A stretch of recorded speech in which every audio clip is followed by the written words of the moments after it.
Hello students, next है जो numerical science chapter से रिलेटेड क्वेश्चन फर्स्ट है।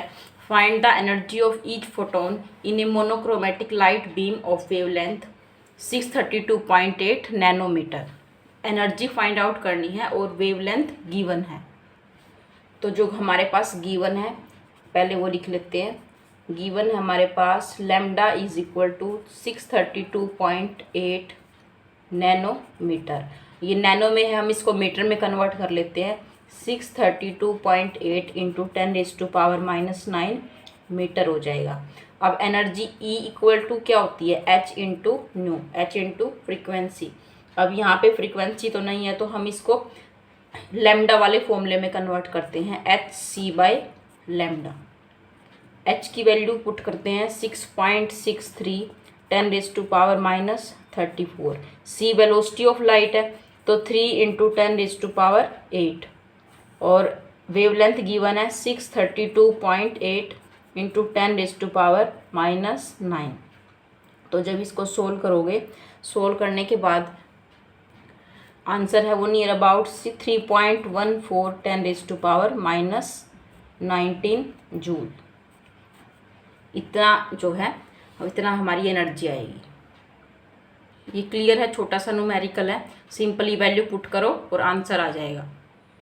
इसके बाद एक छोटा सा क्वेश्चन है कि why are alkali metals not suited as photo sensitive surface. कि जब फोटो इलेक्ट्रिक इफेक्ट की बात आती है तो उसके अंदर क्या हम एल्कली मेटल्स का यूज़ कर सकते हैं? तो इसका आंसर है नहीं, हम एल्कली मेटल्स का यूज़ नहीं कर सकते, क्योंकि इनकी जो वर्क फंक्शन होता है, जो एनर्जी होती है जो हम मेटल को देते हैं ताकि इलेक्ट्रॉन वहाँ से इजेक्शन हो जाए, वो इनका बहुत ही लो होता है। Work function of alkali metals are लो।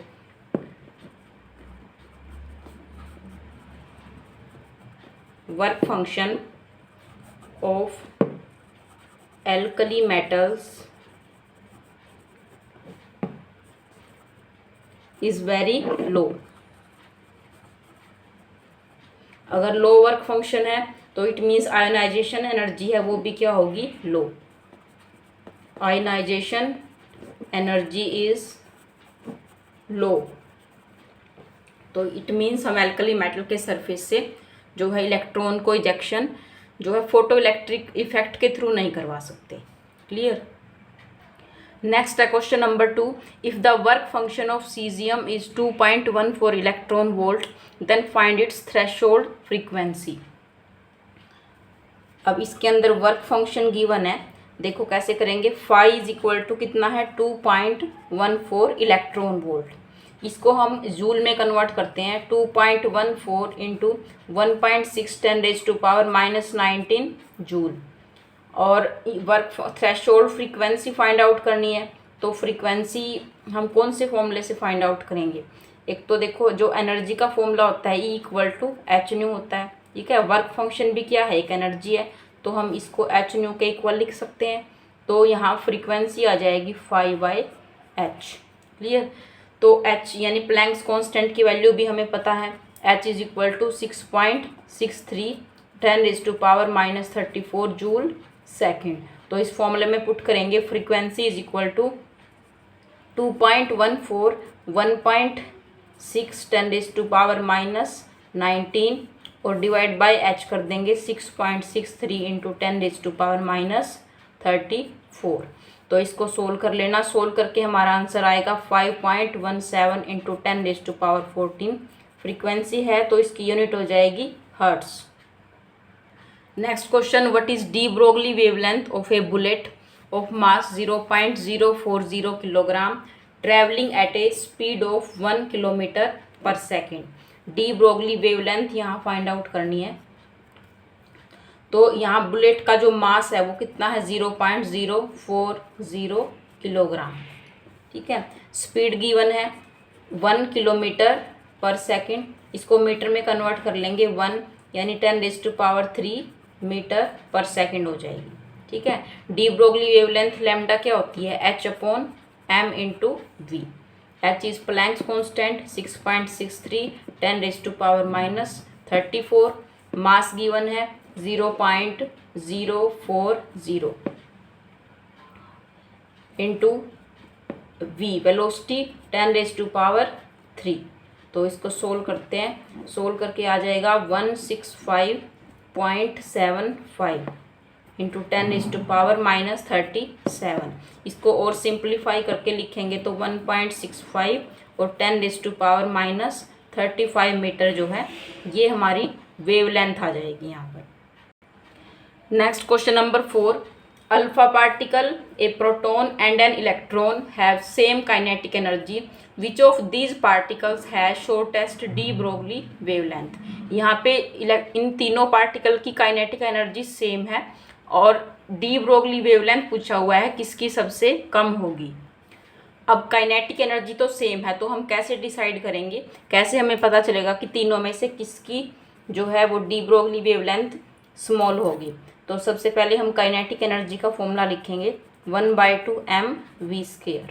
ठीक है, अगर काइनेटिक एनर्जी को हम लिख देते हैं k, ठीक है, तो यहाँ से 2 into mass into kinetic energy, m से मल्टीप्लाई और m से डिवाइड कर दिया तो ये हो गया m² v², यानी बोथ साइड m से मल्टीप्लाई कर दिया। ठीक है, तो 2m के equal to m² v²। mv क्या होती है, मास इंटू वेलोसिटी, मोमेंटम होगा, मोमेंटम का स्केयर 2mk। तो यहाँ से मोमेंटम का फॉर्मूला आ गया √2m इंटू काइनेटिक एनर्जी। ठीक है, अब जो डी ब्रोगली वेवलेंथ होती है उसका फॉर्मूला क्या होगा, lambda equal to h/p, momentum से रिलेटेड है तो मोमेंटम का फॉर्मूला पुट करते हैं, lambda equal to h/√2m into के। यानी यहाँ से अगर देखें कि ये प्लैंक्स कांस्टेंट पे डिपेंड कर रहा है तो ये तो कांस्टेंट है, काइनेटिक एनर्जी सेम है तीनों पार्टिकल की, इट मीन्स ये मास से अफेक्ट होगा, यानी मास के इन्वर्सली प्रोपोर्शनल है। जिस पार्टिकल का मास ज़्यादा होगा उसकी डी ब्रोगली वेवलेंथ उतनी ही कम होगी। It means lambda is inversely proportional to √m। तो तीनों पार्टिकल में किसका मास ज़्यादा है, अल्फा पार्टिकल का मास सबसे ज़्यादा है, उसके बाद प्रोटॉन और उसके बाद मास ऑफ इलेक्ट्रॉन। तो अगर इसका मास ज़्यादा है तो इसकी डी ब्रोगली वेवलेंथ सबसे कम होगी। It means lambda of electron is greater than lambda of proton and is greater than lambda of alpha particle. Clear, तो इस फॉर्मूले से हम ये डिसाइड कर सकते हैं कि किसकी डी ब्रोगली वेवलेंथ जो है कम होगी, किसकी ज़्यादा होगी। नेक्स्ट, ये भी बहुत छोटा सा और बहुत ही ईजी क्वेश्चन है, what will be the D Broglie wavelength associated with an electron moving under 100 volt potential difference. D Broglie wavelength का ऐसा कौन सा फॉर्मूला है जो पोटेंशियल से रिलेटेड हो, तो वो फॉर्मूला हमारा था 12.27 डिवाइड बाय √v और ऑंगस्ट्रॉम में इसका आंसर होता है। तो यहाँ पे v की वैल्यू कितनी है, पोटेंशियल कितना गिवन है 100 वोल्ट, तो 100 वैल्यू पुट कर दो यहाँ पे। ठीक है, तो 12.27 अपॉन 100 का अंडर रूट आ जाएगा 10, तो ये होगी 1.227 ऑंगस्ट्रॉम। तो डी ब्रोगली वेवलेंथ इतनी होगी हमारे। क्लियर है, तो ये कुछ न्यूमेरिकल्स थे इससे रिलेटेड, इनको अच्छे से नोट कर लेना।